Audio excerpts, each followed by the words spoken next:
اعوذ باللہ من الشیطان الرجیم بسم اللہ الرحمن الرحیم الحمدللہ رب العالمین الصلاۃ والسلام علی رسول کریم و اہل بیتہ الطیبین الطاہرین المعصومین اللہم صل علی محمد وآل محمد وعجل فرجهم اللهم صل على فاطمة وأبيها وأمها وبعليها وبنيها وسر المستودع فيها بعدد ما أحاط بعلمك عصا كتاب.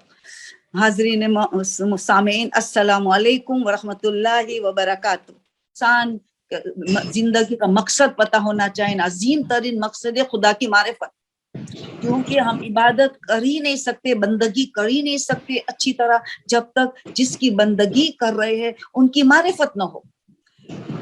الذین اشد حب للہ، مومن کی پہچان ہے کہ شدید ترین محبت کرتا ہے اللہ سے، مگر یہ کب ہوگا؟ جب اللہ کی ہمارے پاس معرفت ہو. تو مقصد حیات میں اہم ترین چیز ہے اللہ کی معرفت. اور ہماری زندگی کا زیادہ حصہ شادی شدہ زندگی میں گزرتا ہے. تو کتنا اہم ہے کہ ہمیں زندگی کا مقصد اور شادی کا مقصد خوب اچھی طرح پتہ ہونا چاہیے کہ ہم نے شادی کیوں کر رہے ہیں. یہ لاسٹ ٹائم کی بات ہو گئی، صرف ریمائنڈر، تھوڑا سا ریویژن تاکہ ہم آگے بڑھائے موضوع. تو ہم نے سورہ احزاب کی 28 اور 29 کی آیت میں بات کر لی تھی کہ یا ایھا النبی کل ازواجک، بظاہر رسول کو کہا جاتا ہے کہ آپ کی ازواج سے یہ بات طے کر دو کہ ان کو دنیا اور ان کو دنیا کا ٹھاٹ ماٹ چاہیے، کہ ان کو آخرت اللہ اور رسول اور اہل بیت چاہیے. اس کے مطابق زندگی گزرتی ہے. ہدف کیا ہے؟ گول آف لائف کیا ہے؟ جب تک ہم گول آف لائف نہیں بنائیں گے، نہ ہمارے میں تدبر ہوگا، نہ تفکر ہوگا، نہ ہمارے میں صبر ہوگا، نہ ہمارے میں شکر ہوگا. بس چلتے رہیں گے، نہیں پتا کہ ہم ترقی کی طرف جا رہے، نزولی کی طرف جا رہے، وہیں کھڑے ہیں، کچھ نہیں پتا چلے گا. تو مقصد حیات معرفت خدا، بندگی خدا، اطاعت خدا.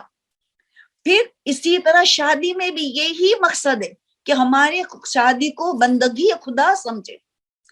بندگی خدا ہی ہے، اسپیریچل ہے. ہم نے دیکھا بھی کہ شادی اسپیریچل ہی ہے. تو اسی طرح ایک سوال، ابھی سوال کو مکس کروں گی تقریر کے ساتھ. آپ کے جو سوالات ہیں جو تقریر کو مکس کرتی ہوں تو ایک تقریر ہو جاتی ہے.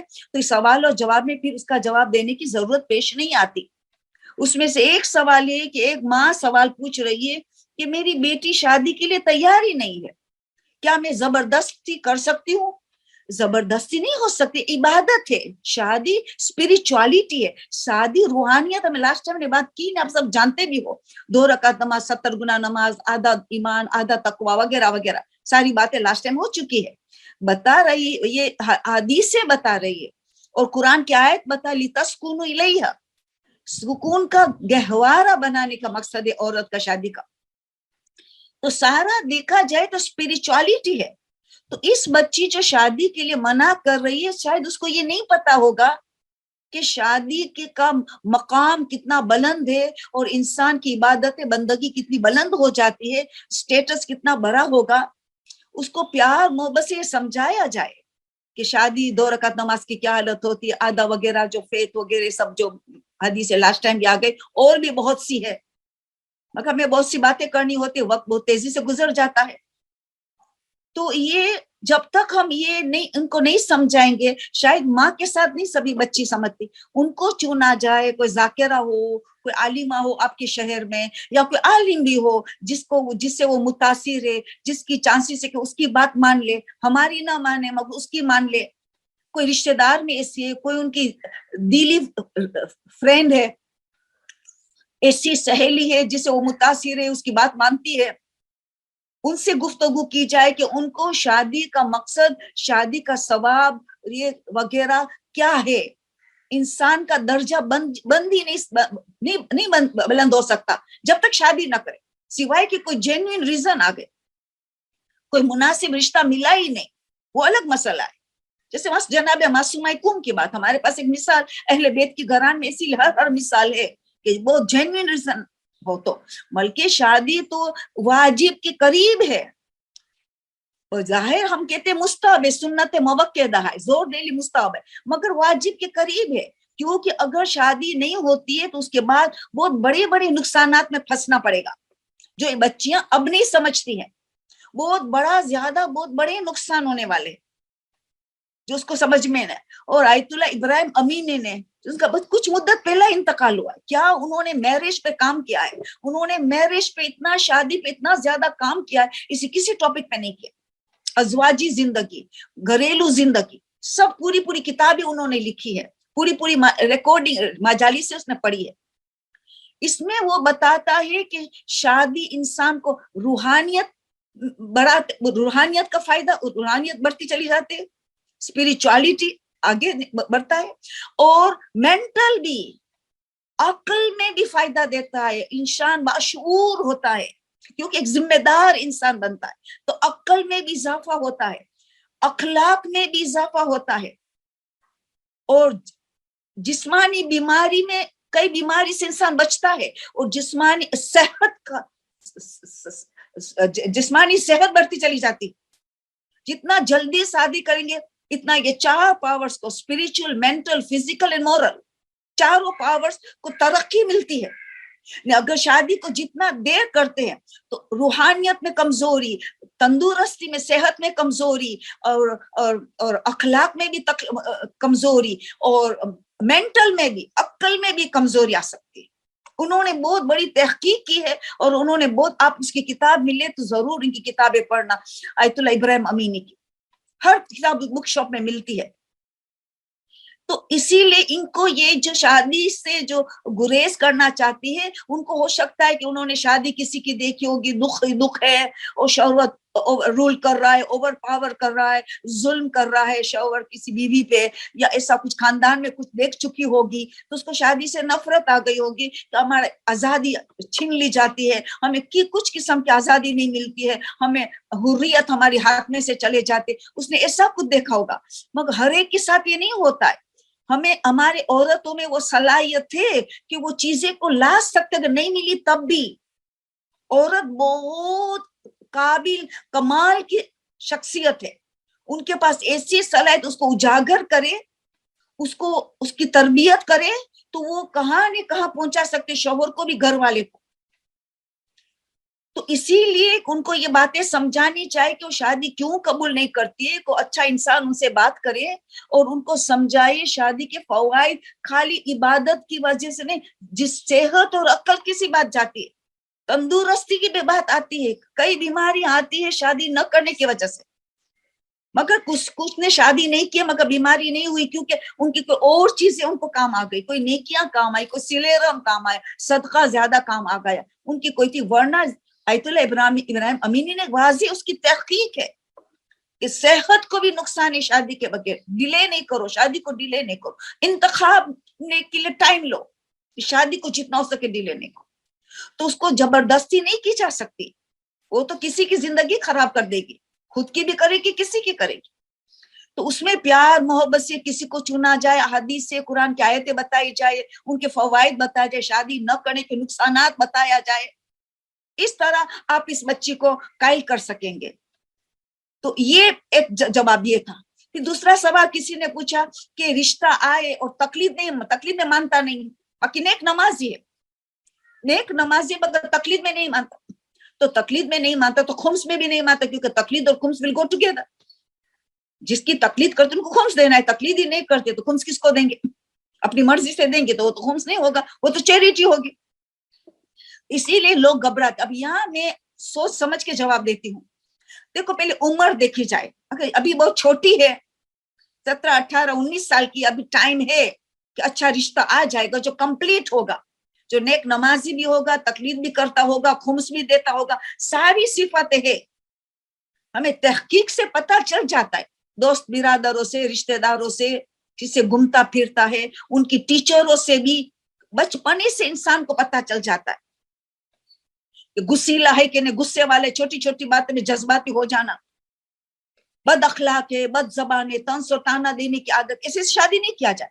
اس کو تو بالکل منع کیا علماء نے. تحقیق کرو, بچپن جلدی بس ابھر جاتا ہے, غصہ آ جاتا ہے, تو پھر وہ گھر میں بچوں پہ غصہ, بیوی پہ غصہ, ماں باپ پہ غصہ, تو وہ گھر میں بلائیں نازل ہوتی ہے, ملائکہ کا آمد و رفت ختم ہو جاتا ہے. ایسے لڑکے سے شادی نہیں کرنی چاہیے, نہ ایسی لڑکی سے بھی شادی نہیں کرنی چاہیے جو غصے والی ہو.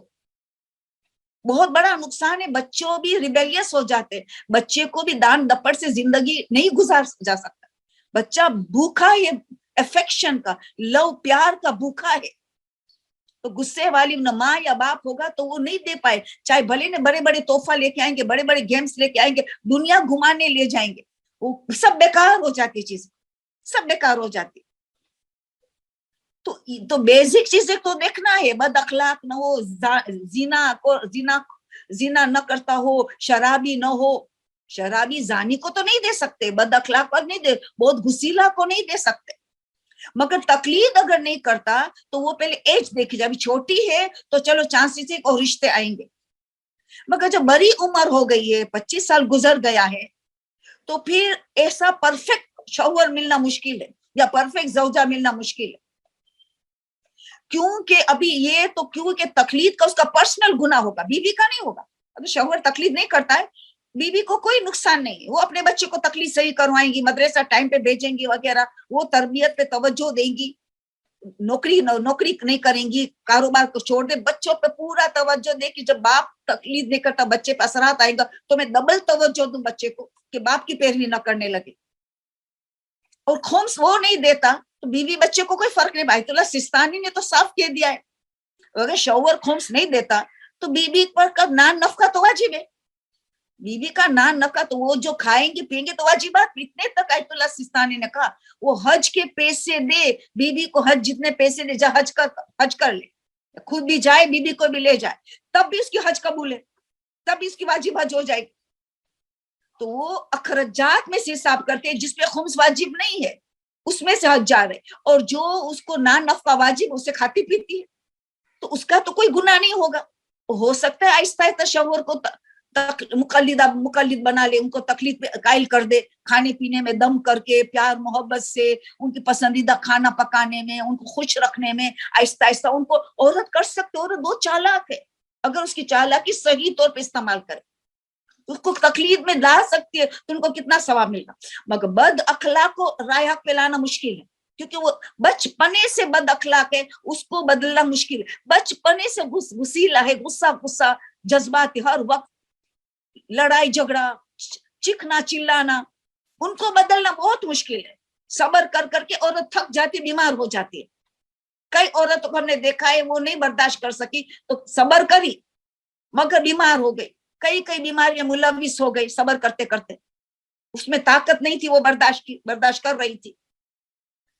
تو ان چیزوں کو دیکھنا ہے. تقلید آپ دیکھیں کہ عمر ذرا عورت کی بڑی ہو گئی ہے, یا لڑکا دیکھے کہ لڑکی تقلید نہیں کرتی, سب کچھ اور کرتی ہے, نیک نمازی ہے, واجبات کرتی ہے, حجاب کرتی ہے, حجاب بہت امپورٹنٹ ہے عورت کا.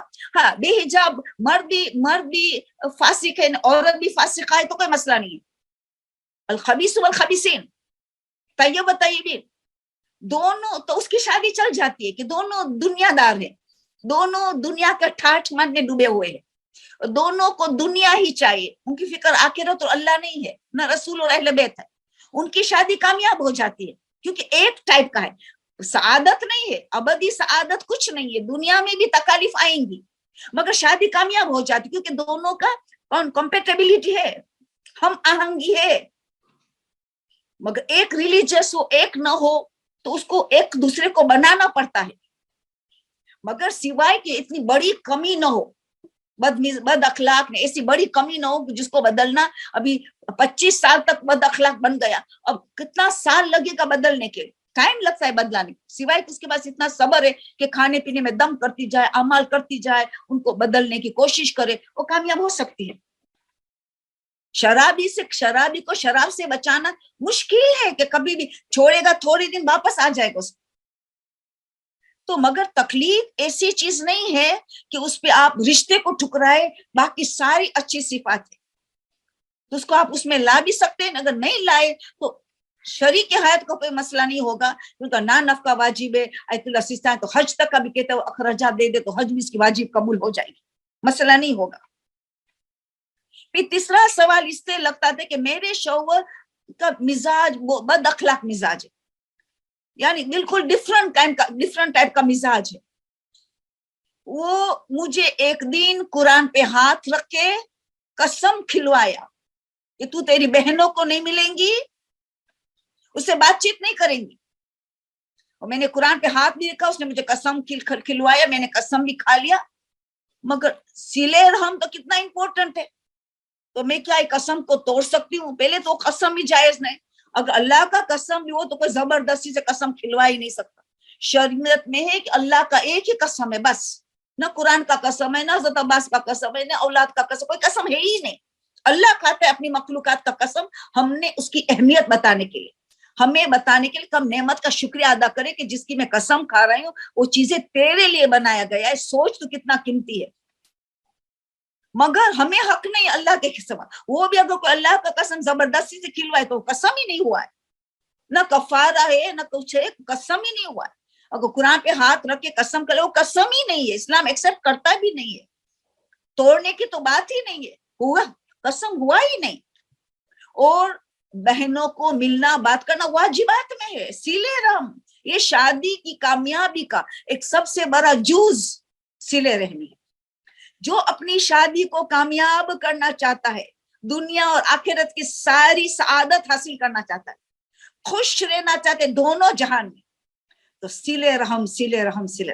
اور قطع رحمی کی وجہ سے ساری کم نصیبی آ جاتی ہے، رزق میں برکت اٹھ جاتی ہے، بیماریاں آتی ہے، صحت میں برکت اٹھ جاتی ہے، گھر میں برکت اٹھ جاتی ہے، عمر میں برکت اٹھ جاتی، ساری قطع رحمی.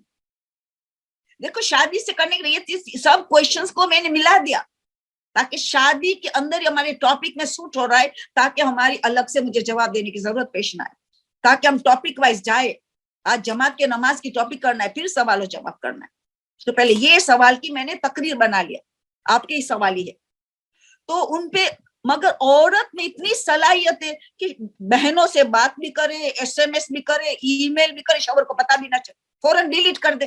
شاید اچانک چیک کر دیا اس کا فون، اچانک چیک کر دیا ای میل، واٹس ایپ چیک کر لیا، فوراً ڈیلیٹ کر دے، فوراً ڈیلیٹ کر دے. اتنی عقل ہو، اتنی سمجھداری ہو تاکہ تعلقات بھی قائم رہے، شوہر کے ساتھ گڑبڑ بھی نہ ہو، گھر بھی سکون میں رہے، وہ بھی خوش، بہن بھی خوش، اللہ بھی خوش کہ ہم نے صلہ رحم کیا.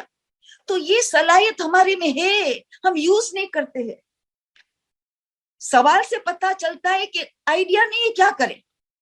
پہلے تو قسم ہے ہی ہوا ہی نہیں تو توڑنے کی تو بات ہی نہیں. نمبر 2 کیسے انداز، امام بارگاہ میں ملا، بہن سے بات کی، گلے لگائے، ارے شوہر کو کیوں پتا چلے؟